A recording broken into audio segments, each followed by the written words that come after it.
Oh man, what's happening, fam? L.A.R movement still moving. Book entitled Lessons from a Non-Custodial Father. Amazon Kindle Create Space. Of course, the link is in the description box below as always. What happened before he cheated? This is the question. You see, I think when when we talk about relationships and from a man to woman aspect, women all talk about these guys with you can do whatever and these guys are always going to cheat. There are some guys who just is habitual line stepping cheaters. That is very true.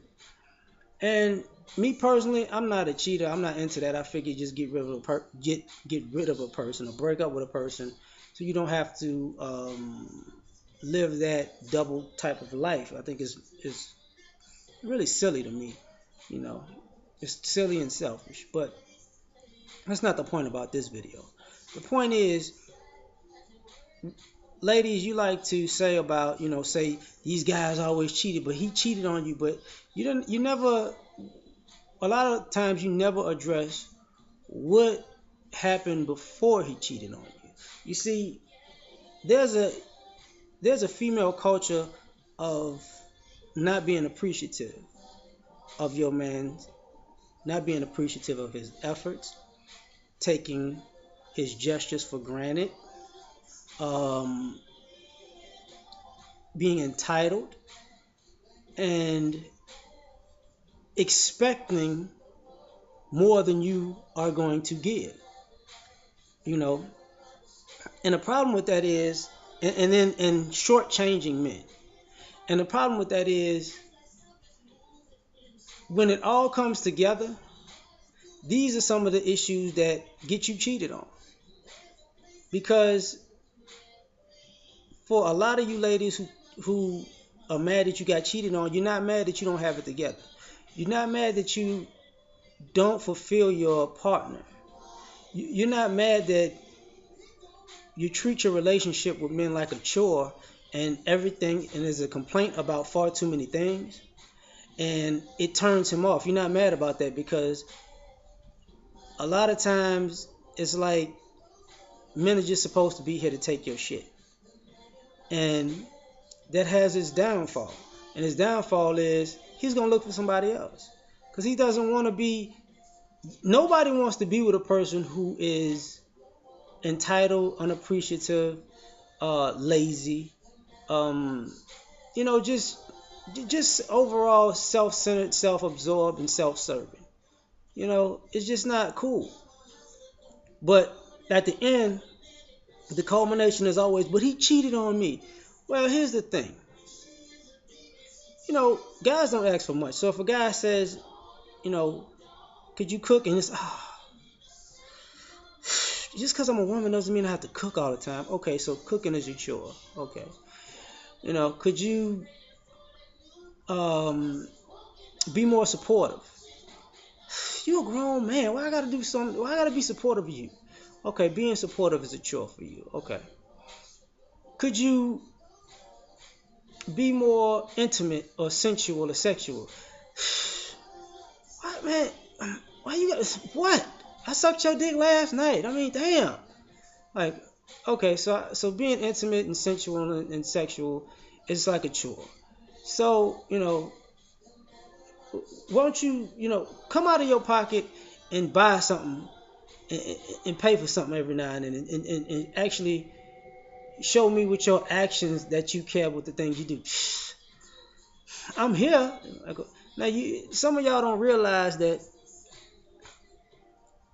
those type of behaviors add up because they're never just like a one behavior out of a bunch. There's like numerous ones. Like if you switch it, you would say, this man is not taking care of home, so he drove me to another man.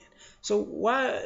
So do y'all understand? A lot of you ladies aren't taking care of home, and y'all driving these men to other women because everything about being with this man becomes a chore. It becomes too difficult to do. It becomes why. The old phrase, the same thing it took to get your baby hooked, it'll take the same things to keep him, right? And I think sometimes you ladies think that because the guy approached you because he was attracted to you, that's all you have to do to keep him. And being attracted to somebody or someone being attracted to you doesn't mean when the attraction, which doesn't really wear off, but when it's time for the substance to kick in and you're just still a one trick pony when it just on your looks, it creates an unfulfilling relationship because you know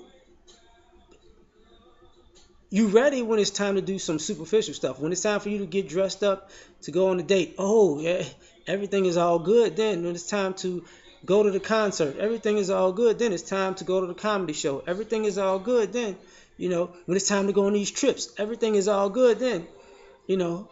But when it's time to do something for him, when it's time for you to actually put forth the effort, and that's a something for nothing mentality, which leads to him finding somebody who's gonna actually put an effort towards him, you know, which leads to a lot of this side piece talk, and all this nonsense. Because the thing about it is, this is and partially the reason why you side pieces stay side pieces, and people get cheated on, and you stuck between your girl and another girl is not just the fact that you dishonest and selfish yourself, because sometimes brothers get selfish out of not just selfishness, but after you put in so much work to somebody and you haven't got anything back, you gonna even when you're doing the wrong thing, you're gonna get the return on your investment because you're like, I didn't put too much into this chick to just let her off the hook. No, you have to pay one way or the other, And some people can't take that because that's being a little too real.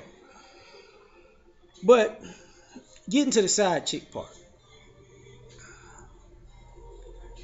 you a lot of times the guy realizes that the women more so are competing with each other than they are competing for the man's affection. So, the side chick, you like, oh, I'm gonna do everything that your woman ain't gonna do, but she ain't really wanting you. She just wanting to take you from your woman because it makes her feel like she's the better woman, right? So when it comes to her actually doing stuff, she falls back and is all on a self-serving kick, just like your woman does. That's when you see the going from multiple women to multiple women because these guys are normally just unfulfilled. And some of you ladies be like, I did everything to fulfill him. I'm gonna put it like this. Don't think the women who do everything to keep their man fulfilled are the majority, because you ladies like to talk as if you're the majority. Well, we all know you're not. We all know that's a small minority of women who actually try to keep their man fulfilled. Everybody else slacking,